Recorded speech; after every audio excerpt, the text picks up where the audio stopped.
नमस्कार दोस्तों, स्वागत है आपका आपके चैनल लर्न एंड ग्रो में। आज लेकर आए हैं हम कॉलन क्लासिफिकेशन का एक और सॉल्व एग्जांपल। हम स्टेप बाय स्टेप देखेंगे। ये जो वीडियोस हैं ये हम सीक्वेंस में भी डालते हैं आपके लिए कॉलन क्लासिफिकेशन के सॉल्व एग्जांपल। ज़्यादा से ज़्यादा आप जो प्रश्न हैं उनको सॉल्व करने के लिए प्रैक्टिस करते रहिए। आपके एग्जाम्स पॉइंट ऑफ व्यू या फिर असाइनमेंट बना रहे हो तो भी आपको इसमें मदद मिलेगी। तो एक क्विक रिवीजन करते हैं। कॉलन क्लासिफिकेशन जो है ये स्कीम डिवाइस किया था doctor S R Ranganathan ji ने। पहला एडिशन आया था 1933 में, लेटेस्ट एडिशन जो है 7वां चल रहा है, परंतु आप लोग जानते ही होंगे कि वाइडली यूज जो है 6वां एडिशन है जो कि पब्लिश हुआ 1960 में। जो सब्सक्राइबर इन वीडियोस के फॉर्मेट को जानते हैं या पहले वीडियो को देख चुके हैं वो इस पार्ट को स्किप कर सकते हैं, क्योंकि मैं अपने सभी कॉलम क्लासिफिकेशन एग्जाम्पल में ये कुछ पॉइंट्स है मैं बार बार रिपीट करता हूँ ताकि आप लोगों को याद भी हो जाए। तो जो 6वां एडिशन है कॉलन क्लासिफिकेशन का, उसमें पार्ट 1 में रूल्स आता है, पार्ट 2 में शेड्यूल्स, पार्ट 3 में क्लासिक एंड सेक्रेड बुक्स के लिए जगह दी गई है। अभी इसमें कुछ इंपॉर्टेंट टर्म्स हैं जैसे कि नोटेशन। नोटेशन होता है वो सिंबल या चिन्ह और नंबर्स जो यूज़ किया जाता है क्लासिफिकेशन में, उन्हें हम नोटेशन कहते हैं। तो कॉलन क्लासिफिकेशन के नोटेशन में जो यूज़ होने वाली चीज़ें हैं आप देख सकते हैं स्क्रीन पर। नंबर 1 इंडो अरेबिक न्यूमेरल 1 से 9। रोमन अल्फ़ाबेट का इस्तेमाल किया जाता है A to Z। Roman alphabet small में A to Z excluding I, L और O। ग्रीक लेटर्स का भी इस्तेमाल होता है, डेल्टा और sigma, parenthesis, punctuation marks, indicator digit हैं total 6, inverted comma, dot etcetera. और आप नीचे देख सकते हैं colon, semicolon, comma, hyphen, zero as an indicator digit और एरोस का भी इस्तेमाल किया जाता है। तो नेक्स्ट हम देखेंगे, इसमें आती है हमारी मेन क्लासेस। आपके स्क्रीन के सामने है, आप स्क्रीनशॉट भी ले सकते हैं। जो main classes doctor S R Ranganathan ji ने डिस्क्राइब की हुई हैं इसमें, वो ये सारी मेन क्लासेस हैं। पूरा यूनिवर्स ऑफ नॉलेज यानी कि कोई भी टाइटल हो, कोई भी सब्जेक्ट हो, वो इन्हीं सब मेन क्लासेस के अंतर्गत आती हैं। नेक्स्ट आप देखेंगे fundamental categories. As a student या प्रोफेशनल, आप जो कोई भी हो डियर सब्सक्राइबर, ये सारी चीज़ें कॉलन क्लासिफिकेशन के बारे में आपको ज़रूर पता होनी चाहिए, ये बेहद इंपॉर्टेंट चीज़ें हैं। फंडामेंटल कैटेगरीज होती हैं जो भी टाइटल या सब्जेक्ट होता है उनको कितने टुकड़ों में बांटा जा सकता है। PMEST, personality, matter, energy, space, time.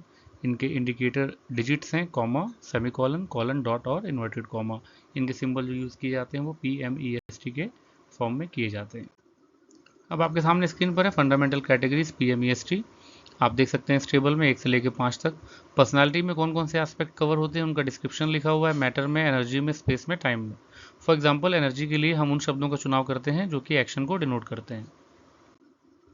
तो आइए समय वेस्ट ना करते हुए इस वीडियो को आगे बढ़ाते हैं। तो हम बात करते हैं steps for classification. Ranganathan has prescribed 8 steps for practical classification. अगर आप बिगिनर हैं या प्रोफेशनल भी हैं तो अगर आप इन सभी 8 स्टेप्स का इस्तेमाल करेंगे तो आप कोई भी प्रश्न आए उसको आसानी से सॉल्व कर सकते हैं। स्टेप 0 जैसे देखिए, raw title, full title, kernel, analyse, transform, title in standard terms, title in facet numbers और क्लास नंबर। इन्हीं 8 स्टेप के द्वारा हम कॉलम क्लासिफिकेशन को सॉल्व करते हैं। तो फ्रेंड्स, जो आज हम एग्जांपल ले रहे हैं उसका टाइटल है, बुक का टाइटल है वैल्यू ऑफ पेपर मनी। तो जैसा कि हम जानते हैं अभी हमने बात की थी स्टेप्स फॉर क्लासिफिकेशन। तो स्टेप 0 जो है वो है रॉ टाइटल।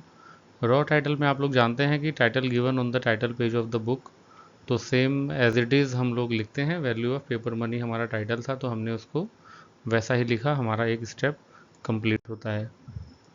नेक्स्ट हम लोग चलेंगे स्टेप 1 में जिसमें फुल टाइटल आता है। बेसिकली ये एक्सप्रेस करता है जो बुक का सब्जेक्ट कंटेंट होता है। तो इस टाइटल को देखने पर हमें ये मालूम पड़ता है कि वैल्यू ऑफ पेपर मनी, तो कहीं ना कहीं मनी की बात हो रही है, तो हम इसको मेन क्लास जो है इकोनॉमिक्स में रखते हैं। नेक्स्ट हम बात करें तो हमारा स्टेप नंबर 2 है kernel title. Remove all the auxiliary terms, preposition, conjunctions and articles. तो जो भी हमारे ये सब टर्म्स इनको हटा देना है। कर्नल का मतलब होता है द सेंट्रल और most important part of something. तो जैसे कि इस टाइटल में जो ऑफ वर्ड है उसको हम हटा देंगे। तो हमने कैसे इसको लिखा कर्नल टाइटल में, value comma paper comma money, क्योंकि ऑफ को हमें हटाना है स्टेप 2 में। नेक्स्ट हम अगले स्टेप में चलेंगे तो स्टेप 3 जो है एनालाइज टाइटल। इसमें क्या करते हैं, find out the fundamental categories of the kernel title. तो जो कर्नल टाइटल हमने लिखा है उसका हमें फंडामेंटल कैटेगरीज को ढूंढना है, निकालना है। तो अभी जैसे आपके सामने स्क्रीन पर आ रहा है, इकोनॉमिक्स मेन क्लास है जो, और मेन क्लास पहले लिखी जाती है। तो मनी को पी फेसेट में रखा है, पेपर को एम में और वैल्यू को ई फेसेट में रखा है। तो कैसे ये डिसाइड होगा कि किस वर्ड को हमें किस फेसेट में रखना है, इसके दो तरीके हैं। पहला तरीका ये है कि आपको इतना अनुभव हो गया हो या क्वेश्चन आपने देखा हो, तो जो हमने स्क्रीन वीडियो शुरू करने से पहले जो दिखाया था आपको कि जो फंडामेंटल कैटेगरीज हैं हमारी, उनके डिस्क्रिप्शन में आपने देखा होगा किस टाइप के शब्दों को हम किस कैटेगरी में डालते हैं, या तो वो हो या फिर आप जब इसके शेड्यूल में जाएंगे तो आप इसका जब खोलेंगे क्लास, मेन क्लास जो इकोनॉमिक्स का, उसमें क्या है इन शब्दों को आप ढूंढें और शब्द जिस भी फोकस में दिए गए हैं वो हमारा फेसेट कहलाएगा। तो अभी के लिए हमने मनी पी, पेपर एम और वैल्यू ई किस लिए रखा है, ये आपको नेक्स्ट स्लाइड में समझ में आ जाए। तो स्टेप 3 का ही कंटिन्यूएशन में हमने रखा है। आप देखेंगे जब आप अपनी कॉलम क्लासिफिकेशन की बुक को खोलेंगे, उसमें आप देखेंगे चैप्टर एक्स निकालें आप, उसमें देखिए इकोनॉमिक्स का जो कोड है वो एक्स बनता है और एक्स के जो है 3 फेसेट दिए हुए हैं हमारे, जो फोकस जिनको कहते हैं या फोकाई भी कह सकते हैं। तो इकोनॉमिक्स के जो आयाम दिए गए हैं, एक पी है, ई और 2p। तो हमने फोकाई इन पी में जब शब्द को ढूंढना शुरू किया, तो आप हिट एंड ट्रायल मेथड से भी सॉल्व कर सकते हैं। तो इसको देखना जब शुरू किया तो हमने पाया कि फोकाई इन पी में 6-1 के आगे मनी लिखा है। तो हमारा जो एक इसमें बनकर आया इकोनॉमिक्स में मेन क्लास में, मनी का जो है हमारा पी फेसेट है, इसलिए हमने मनी को पी में रखा है। ऐसे ही सेम हम जब आगे बढ़ेंगे, इसी में आप पाएंगे कि फोकाई इन एम, देखिए स्क्रीन पर आपके सामने येलो कलर में हाईलाइट हो रहा है।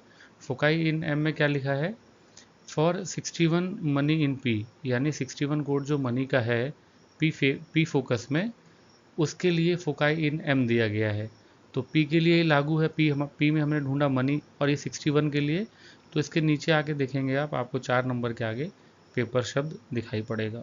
तो पेपर जो हमारा है, इसकी किस फंडामेंटल कैटेगरी में आएगा, ये फोकाई इन एम। ये ऐसे हमारा एज इट इज़, बहुत सिंपल एग्जांपल है क्योंकि सारे वर्ड्स जो हैं आपको यहीं पे मिल जाएंगे। तो हमारा जो निकल कर आता है सामने, पेपर जो है वो एम फंडामेंटल मैटर के कैटेगरी में आता है। और जो शब्द हमारा बच गया है वो आप देखें वैल्यू, वैल्यू को हमने ई एनर्जी कैटेगरी में इसलिए रखा है क्योंकि आप सेम उसी चैप्टर एक्स जो है इसका, उसमें देखेंगे तो आपको फोकाई इन ई में ही 7 के आगे वैल्यू वर्ड लिखा है। तो सिंपल एग्जांपल इसलिए कहा जा रहा है इसको क्योंकि जैसे ही आपने इसका इकोनॉमिक्स एक्स खोला तो आपको जो तीनों शब्द दिए गए हैं टाइटल में, वो सब रेडीमेड टाइप से कहीं ना कहीं बने हुए हैं। तो इसमें ना तो हमें बहुत ज़्यादा रूल और रेगुलेशन लगाना है या किसी अनदर क्लास में जाना है, एसडी, ज्योग्राफिकल डिवाइस, इन सब चीज़ों किसी का भी इस्तेमाल नहीं हुआ है। तो आप लोग समझ चुके होंगे कि हमने मनी, पेपर और वैल्यू की फंडामेंटल कैटेगरीज कहाँ से ली है और किस हिसाब से निकाली गई है। तो स्टेप नंबर 4 जो है ट्रांसफॉर्म टाइटल। ट्रांसफॉर्म टाइटल क्या कहता है हमारा, rearranged by facet formula PMEST। जो फेसेट फार्मूला होता है PMEST के सीक्वेंस में, उसी सीक्वेंस में हमने अपने इसका जो सॉल्यूशन है लिख लिया है। जैसे इकोनॉमिक्स मेन क्लास सबसे पहले, फिर पी लिखा हमने मनी के लिए, एम लिखा पेपर के लिए और ई लिखा वैल्यू के लिए। आगे बढ़ते हैं, स्टेप 5 देखेंगे हम, title in standard terms. Replace the kernel term with the standard term given in the schedule. तो स्टैंडर्ड टर्म जो है शेड्यूल में हमारा अगर दिया हुआ है कोई, जैसे किसी किसी क्वेश्चन में रहता है, हर क्वेश्चन में ये चीज़ लागू नहीं होती है कि पेपर के बदले कोई और वर्ड दिया हो जो पेपर का इक्विवेलेंट हो, कोई स्टैंडर्ड टर्म हो, ऐसा नहीं है। तीनों ही स्टैंडर्ड टर्म है, हमको मिल गए हैं, इसलिए हमने सेम उसको एज इट इज़ ही रखा है। स्टेप 6 में अगर हम बढ़ें तो title in focal numbers, replace the term by class number. तो जो भी शब्द हैं हमारे उनको क्लास नंबर से रिप्लेस करना है। तो आप देखेंगे मेन क्लास जो इकोनॉमिक्स था, इकोनॉमिक्स का जो नंबर बन रहा है वो टर्म का एक्स है। पी वाले में हमारा क्या था, उसके लिए कोड जो बना 61 बना। उसके बाद आप देखेंगे मैटर जो हमारा था 4 बना था, उसके लिए वैल्यू के लिए ई फोकस में 7 था, तो हमने उसको उसी प्रकार से लिख लिया। एस टी को हमने रेड में हाईलाइट किया है क्योंकि एस और टी जो फोकस है हमारी फंडामेंटल कैटेगरीज हैं वो अवेलेबल ही इसमें नहीं है।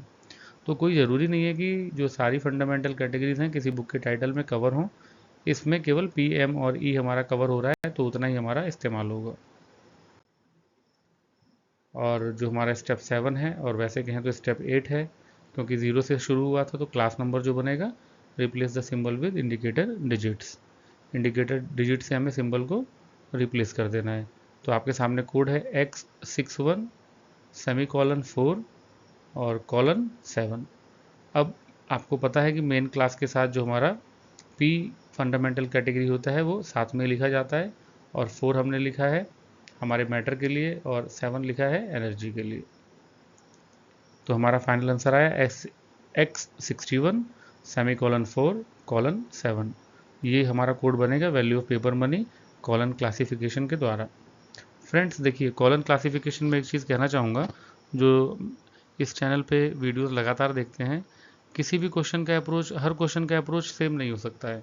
तरीका तो सेम है, मैटर सेम है, स्टेप भी सेम है।